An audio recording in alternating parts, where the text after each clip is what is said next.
hanti badan baa ku soconaysaa macallinkii nadiifiyii kuugii waashmaankii waa adduunya dhan dayactirkii dowladdu ma wada maanu qaadi karto laakiin dowladdu qayb bay ka geli kartaa qaybta kale ugu weyn wax laga doonaya dadweynaha magaalada laga doonayaa insha allahu markaynu abaara ka baxno sakada geelaya aniga inagu filan واتهاي سعادة وزير وحن شلان لها هنا كويديو وحجر الدقة وحبرشو وسوماليلاند هشو قبل كاني وكقتني هاي وسير كهذا هذا واحد قتل مجري وكقيب قلنا سؤال كله وكقيب قلنا سؤال وما بهنينه وحن شعلها هنا هذا الكومنتس هنا كلمة كويديو لا يودينا هذا ورك واحد قوي يعني هنا دوس جنب بهيسو جنب قوي شر جريد ما قبنين انت صوروا به وسؤال القصيصة عندك وحبرشة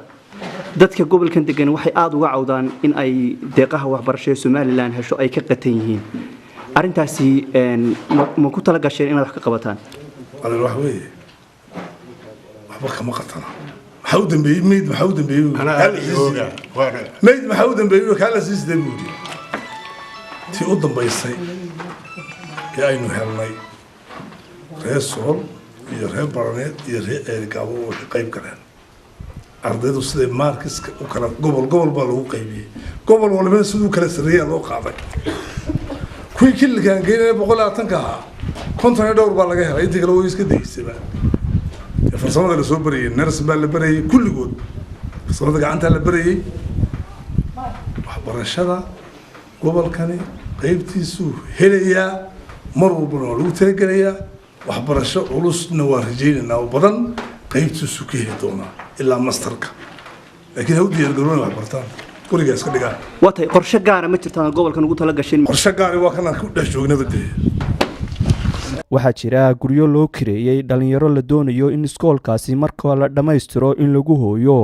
qaar ka mid ah dhalinyaradaasi oo habla u badan ayaan la kulanay waxaan aan weydiiyay dareenkooda iyo waxa ay bartaan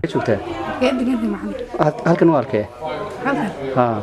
ما شاء الله بورد ما شاء الله انت ku xirasnaa dadkan ka waran waxbarashada halkan ما شاء الله haye bilaash wax leen ku dhigaa bilaash wax leen ku dhigaa waan gartay ma ku faraxsan tahay inaad waxbarasho bilaash hesho haad ma ku faraxsan haye aad baan ugu mahadinayaa haye goolkan ayaa kaalin weyn ku lahaa waxbarashada magaalada Laascaanood waxaana uu lahaa hoy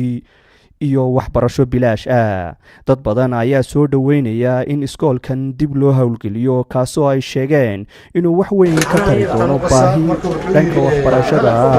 oo dad badan ay u qabeen iskoolkan farxad TV-ga Goobjoog magaalada Laascaanood